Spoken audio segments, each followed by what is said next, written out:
How would the Stoic view fear being used to control and sold to people? Fear has always been one of the most powerful currencies in human society. Long before television, social media, advertising, and 24-hour news, human beings understood that a frightened person could be influenced more easily than a calm one. Fear makes people run. Fear makes people obey. Fear makes people buy. Fear makes people surrender freedom in exchange for the promise of safety. And sometimes, fear is not simply discovered. It is manufactured. It is packaged. It is repeated. And eventually, it is sold. The ancient Stoics would have recognized this immediately. They lived in a world filled with war, political instability, disease, poverty, exile, slavery, betrayal, and death. They understood that danger was real. They did not teach people to pretend that frightening things did not exist. Instead, Stoicism asked a more uncomfortable question. What happens when someone learns how to control your mind by controlling what you fear?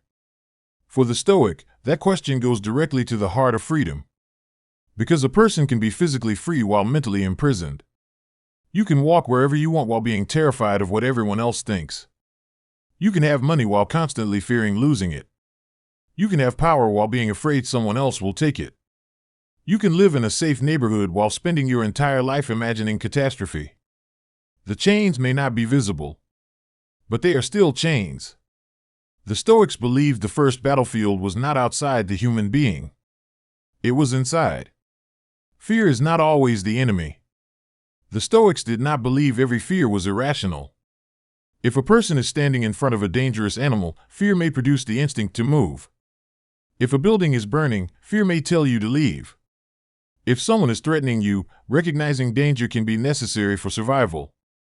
The Stoic distinction was between recognizing danger and becoming psychologically dominated by it. That difference is enormous.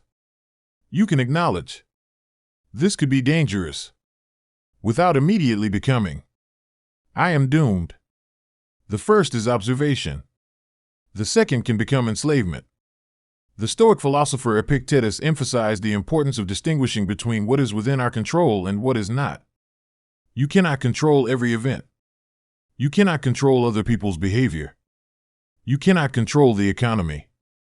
You cannot control death. You cannot control whether someone dislikes you.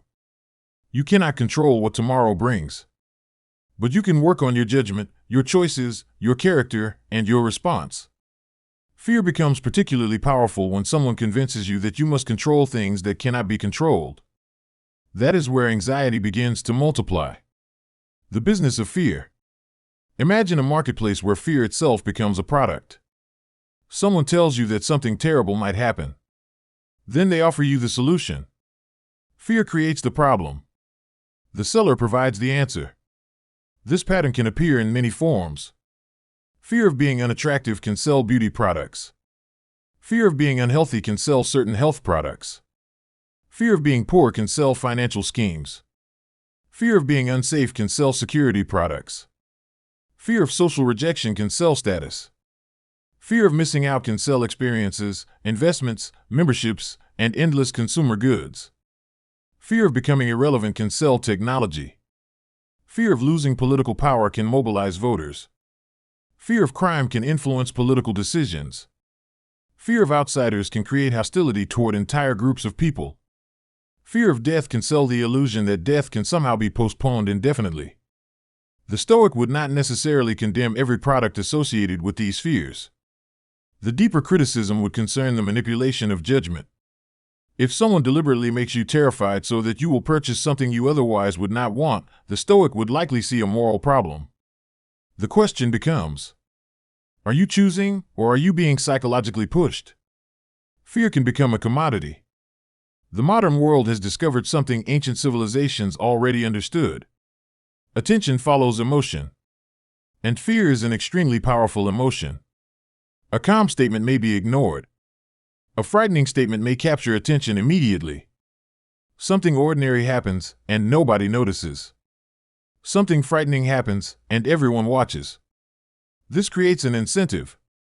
If fear attracts attention, then whoever controls the presentation of fear can potentially control attention. And whoever controls attention possesses influence. This does not mean every frightening story is manufactured. Real dangers exist. Real crimes happen. Real wars happen. Real economic problems exist. Real disasters occur. The Stoic would not tell people to close their eyes. Instead, the Stoic would tell them to keep their minds open without surrendering their judgment.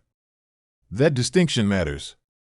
Because there is a difference between being informed about danger and becoming addicted to fear. The fear machine. Imagine a person waking up in the morning. Before getting out of bed, they reach for their phone. The first thing they see is a catastrophe. Then another. Then another. Someone is angry. Someone has been attacked. The economy might collapse. A war might begin.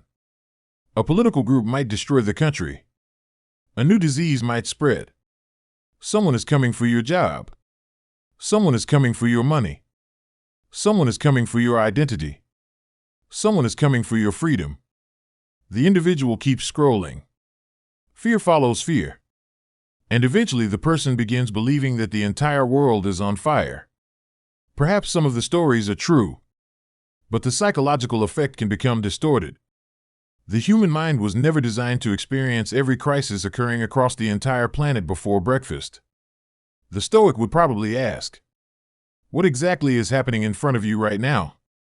Not what might happen. Not what someone says could happen. Not what happened 3,000 miles away. What is happening now? That question brings the mind back from imagination into reality. Fear of the future. One of the most effective forms of control is fear of something that has not happened. The future is an empty canvas. People can paint almost anything onto it. And frightened people often paint the darkest possible picture. The Stoics understood this psychological tendency. A person can suffer from an event long before the event arrives. Sometimes the imagined disaster becomes more painful than the actual event. This is why Stoic philosophy repeatedly returns to the present moment. The future deserves preparation. It does not deserve your entire emotional life. There is a difference between preparing for tomorrow and psychologically living inside tomorrow. If someone tells you, you must be afraid because something terrible might happen, the Stoic response might be, perhaps. But what can I actually do about it? That question destroys a great deal of manipulation. Because manipulation thrives on helplessness. Fear and political power. The Stoics lived under emperors and political systems where power could be brutal. Seneca served under Nero. Marcus Aurelius ruled an enormous empire during periods of war and disease. Epictetus himself had experienced slavery. They understood that political power could affect people's lives dramatically. Yet Stoicism warned against placing one's entire sense of security in external authorities. Why? Because rulers change. Governments change. Laws change. Borders change. Fortunes change. Institutions rise and fall. If your psychological stability depends entirely on the behavior of external powers, then your peace can be taken from you whenever those powers change direction. The Stoic therefore sought an internal form of independence. That does not mean refusing to participate in society. It means refusing to surrender your judgment. A government can possess authority over your circumstances. It should not automatically possess authority over your mind. Fear and social control. Fear can also be used socially. People sometimes behave a certain way because they fear being rejected. They remain silent because they fear ridicule. They conform because they fear isolation. They pretend to believe things because they fear losing friends. They purchase things because they fear appearing unsuccessful. They display wealth because they fear appearing poor. They chase status because they fear becoming invisible. And eventually, a strange thing happens. The person no longer needs someone else to threaten them. They have learned to threaten themselves. That is one of the deepest forms of psychological control. The external authority disappears. The internal authority remains. The person becomes both prisoner and guard. The Stoic would challenge this. Marcus Aurelius repeatedly reminded himself that the opinions of others were external things. If another person insults you, you cannot control their judgment. but you can decide whether their judgment becomes your identity. That is Stoic freedom. The fear of death. Perhaps the greatest fear ever sold to humanity is the fear of death. Entire industries exist around humanity's refusal to accept mortality. But Stoicism takes a radically different position. Death is not an insult. It is part of nature. Marcus Aurelius constantly reminded himself of mortality. Not because he was obsessed with death, but because remembering death clarified life. If you understand that your time is limited, you become less interested in wasting it on meaningless fears. You stop asking, "What will everyone think of me?"